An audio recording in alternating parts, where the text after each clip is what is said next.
You own a bond, its history. Part 3. The Four-Inns of Court to the Unholy Temple. Globally, all the legalistic scams promoted by the exclusive monopoly of the Temple Bar and their bar association franchises come from four-inns or temples of court.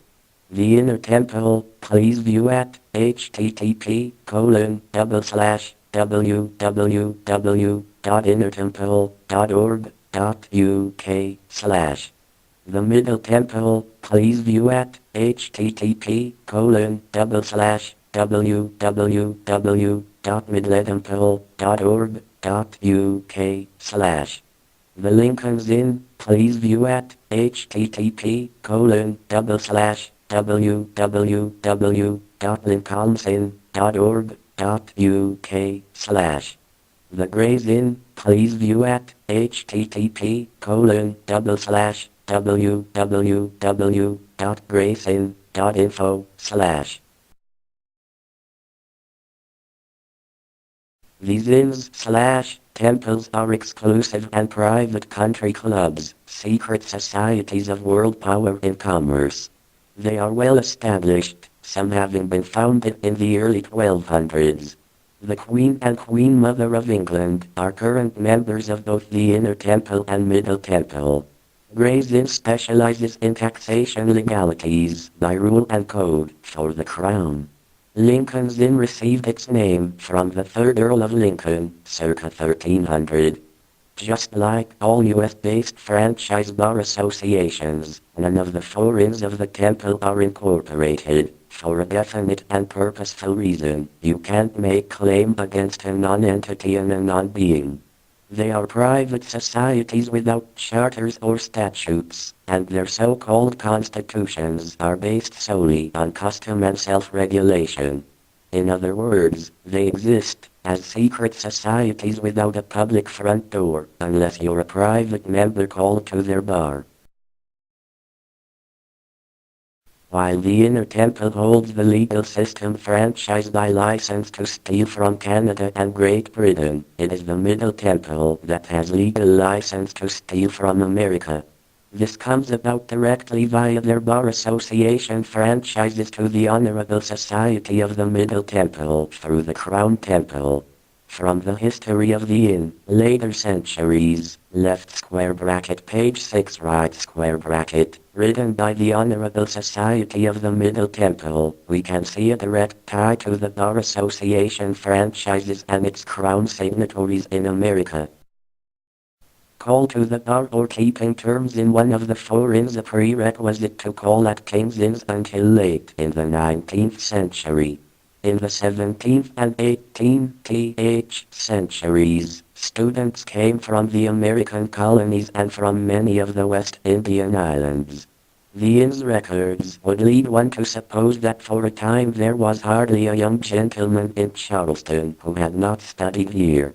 5 of the signatories to the Declaration of Independence were Middle Templars, and notwithstanding it and its consequences, Americans continued to come here until the War of 1812. All Bar Association licensed attorneys must keep the terms of their oath to the Crown Temple in order to be accepted or called to bar at any of the King's Inns. Their oath, pledge, and terms of allegiance are made to the Crown Temple.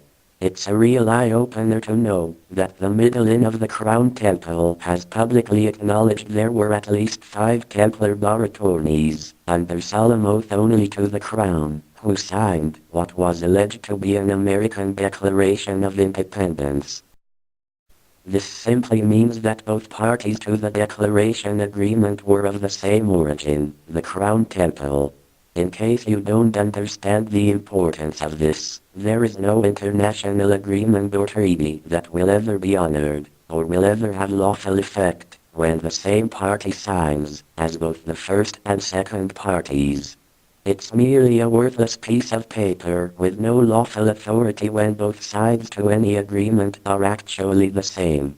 In reality, the American Declaration of Independence was nothing more than an internal memo of the Crown Temple made among its private members. By example, Alexander Hamilton was one of those numerous Crown Templars who was called to their bar. In 1774, he entered King's College in New York City, which was funded by members of the London King's Inns, now named Columbia University. In 1777, he became a personal aide and private secretary to George Washington during the American Revolution. In May of 1782, Hamilton began studying law in Albany, New York, and within 6 months had completed a 3-year course of studies, passed his examinations, and was admitted to the New York bar. Of course, the New York Bar Association is a franchise of the Crown Temple through the Middle Inn. After a year's service in Congress during the 1782-1783 session, he settled down to legal practice in New York City as Alexander Hamilton, Esquire.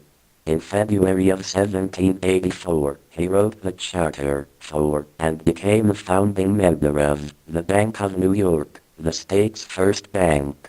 He secured a place on the New York delegation to the Federal Convention of 1787 at Philadelphia. In a 5-hour speech on June 18, he stated an executive for life will be an elective monarch.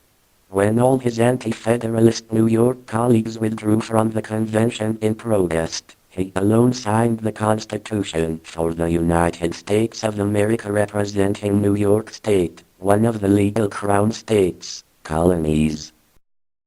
One should particularly notice that a lawful state is made up of the people, but a state is a legal entity of the Crown, a Crown colony. This is an example of the deceptive ways the Crown Temple, Middle Templars, have taken control of America since the beginning of our settlements. Later, as President and U.S. Treasury Secretary, Hamilton alone laid the foundation of the first federal U.S. central bank, secured credit through crowns in France and the Netherlands, and increased the power of the federal government over the hoodwinked states of the Union.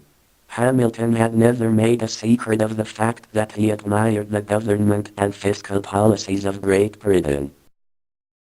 Americans were fooled into believing that the legal Crown colonies comprising New England were independent nation-states, but they never were nor are today.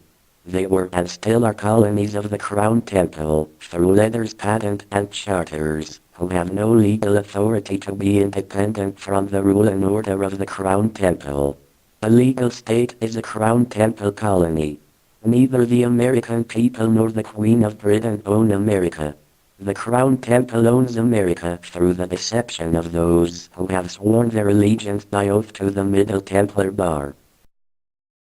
The Crown bankers and their Middle Templar attorneys rule America through unlawful contracts, unlawful taxes, and contract documents of false equity through debt deceit, all strictly enforced by their completely unlawful, but legal, orders, rules and codes of the Crown Temple courts, our so-called judiciary in America.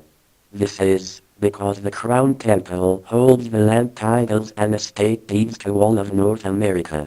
The biggest lie is what the Crown and its agents refer to as the rule of law.